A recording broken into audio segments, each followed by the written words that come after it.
Alright, what's up guys? My name is Zach and today I am in the 2005 Chrysler Firepower. Up front is a 6.1 liter V8 and down below is a 5-speed automatic transmission. Now I am super excited to be in this Chrysler Firepower because this is a concept car. And I mean be in because I cannot drive it. It doesn't actually drive because it's just a concept car. Now for my reviews, I pride myself on the fact that I drive every single vehicle that you see. However, I am happy to make an exception when it comes to concept vehicles. So today we're taking a look at the Chrysler Firepower and all that it could have been. But if you would like to submit your own vehicle, concept, or production, you can head on over to my website, zackpradel.com/submit. It's a quick and easy submission form. It takes under a minute to fill out, and I come out to you. And if you'd like to see all my videos weeks or sometimes months in advance, you can head on over to my Patreon for only $5 a month. But let's get back to that 6.1 liter Hemi under the hood, or the 6.1 liter Hemi that was going to be under the hood. I'm not sure if it's still under there because the hood doesn't open on this vehicle, but Chrysler planned for it to have the 6.1 liter Hemi that was put into the Chrysler 300C SRT8. Now here are some beauty shots of that vehicle that the engine was pulled out of, and the sound that you heard at the beginning was that engine from that 300C SRT8. So that's what the Chrysler Firepower would have sounded like. Paired to it is a 5-speed automatic transmission. This was pulled out of pretty much anything else from Chrysler in the era, or at least that was the thought. A lot of Chryslers in the era had 5 speeds. This was going to be a 5-speed auto. Take it or leave it. Last but not least, the Firepower is rear-wheel drive. So how does it feel to drive the Chrysler Firepower? Well, I can't tell you. And honestly, no one can. They never made these actually run, or they never made this actually run. This is the only Chrysler Firepower in existence ever. And so no one actually drove it. They didn't take it to the racetrack. They didn't really do much testing of it at all because it was only a concept. And so I have no idea how it drives. However, I can tell you that the engine was going to make 425 horsepower. It was supposed to go 0 to 60 in 4.5 seconds and allegedly have a top speed of 175 miles an hour. But again, this was all vaporware because it didn't actually exist. It was just thought of, and some mathematicians cracked some numbers to make that so. So unfortunately, no driving impressions here today. With that stuff out of the way, let's talk about the interior. Well, in front of me, I have 4 pretty regular Chrysler gauges. Off to the left is my coolant temperature and oil temperature. In the center is the speedometer, and off to the right is the fuel power. On the steering wheel, you don't get any buttons. There wasn't cruise control or anything like that. Maybe it would have came with it, but the concept never had it. Now, what I do want to note is the stalks behind the steering wheel do have this really nice metal weight to them, and this is very telling of Chrysler's admiration of Art Deco styling in the 2000s. They were kind of obsessed with the 1930s. You could see that with the production model PT Cruiser, the production Chrysler Prowler, also the mid-90s concept of the Chrysler Atlantic, an absolutely stunning concept car that I actually have a model of at my home. So you see these themes throughout the interior, so we'll talk about a few more. On the door, again, you see a lot of metal mixed with tan, and we do have power mirror adjustments down below.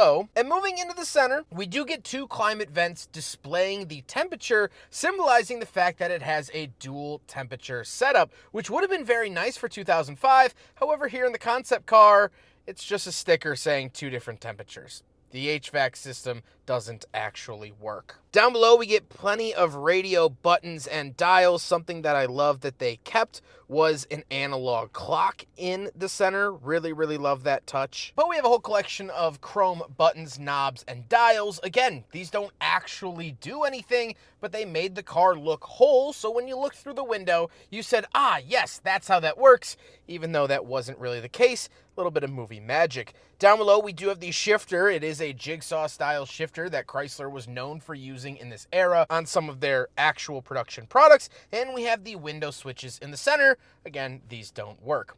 We do get this interesting center console that is a very hard material that looks great, but again, not very functional. And of course, they did not put cup holders in the concept, so it fails the big friggin' bottle test. I don't know why they would put cup holders in there, so pretty standard. The seats look amazing. They do have this really nice taut tan leather. They look like this nice cruiser car. They are incredibly uncomfortable because they didn't add padding to them. They didn't really need to. I mean, if they were in like a base model car, I would say okay, but like they're not comfortable seats. I'm sure when they were planning on making production models, they would cushion these up, make them more comfortable, but that's just not the case here for the concept. Again, a lot of movie magic going on.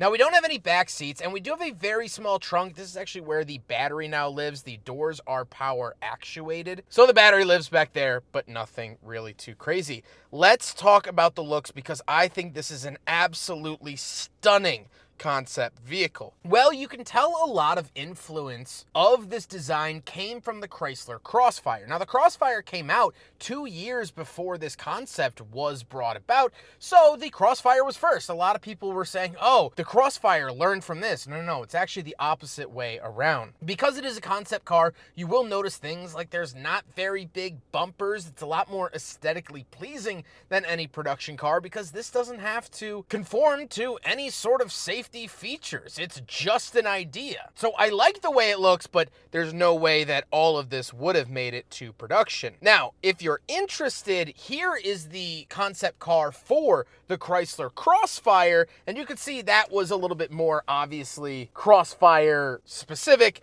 and that's where that came from. So the firepower, although it shares a half a name, it didn't actually inspire the Crossfire inspired it.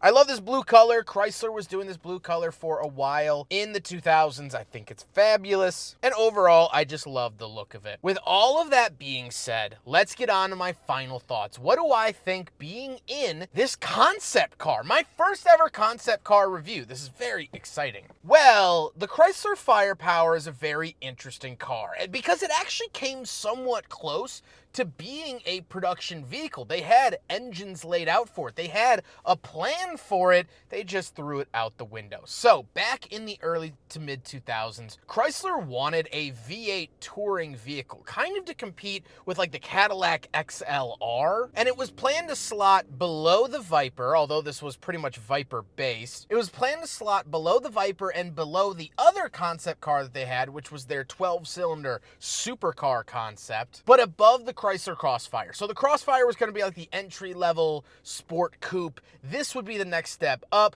and then you would have the V12 supercar. Now, the V12 supercar and this car never made it into production, obviously, but that was their plan. One of the reasons they stopped is because they didn't want this to cannibalize sales of the Dodge Viper. They thought that this would take away from the Viper, that people might migrate from Dodge to Chrysler for the nicer amenities. And so they didn't want to hurt the already not huge sales of their Viper product. The other thing is that there was a feasibility issue. They were trying to figure out how to make this not $1 million, but still nice, and the suits just figured that it wasn't worth. The juice wasn't worth the squeeze. There were also thoughts of possibly making it into a hybrid, because in the mid-2000s, everyone was trying to make some type of hybrid. We got hybrid Tahoes and Escalades that were awful. So that was maybe another thought thrown out, but at the end of the day, the Firepower never made it into production. And so this car, the car I am sitting in now, doing this review, is the only example. If you've ever seen a press photo, if you saw it on the cover of Car and Driver,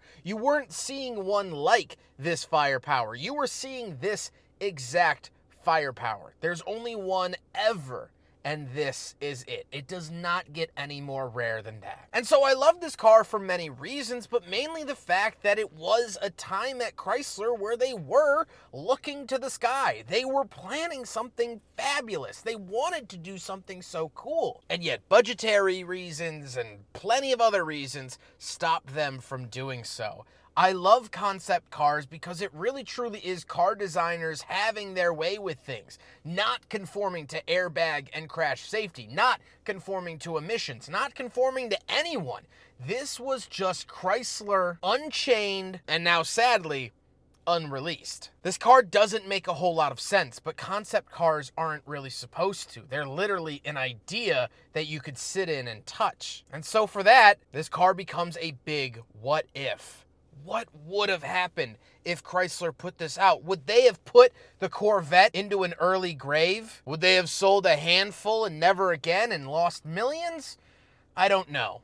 And the saddest thing of all is that we'll never know. But here today, this is what it's like to be in a Chrysler Firepower. I hope you guys enjoyed this different video than my standard reviews. Huge thank you to Chrysler. I am here in Detroit to celebrate their 100th anniversary. They are 100 years old this year. They had a ton of cars for us to drive, new, old, and otherwise. It has been so cool to see all the different concept vehicles. This sadly was the only one I was able to review, but maybe if it does well, I can ask Chrysler for another one. But thank you so much to Chrysler for organizing this event. But I hope you guys enjoyed the video. Don't forget to rate the video, comment on the video, and subscribe if you really liked it. Take care, guys.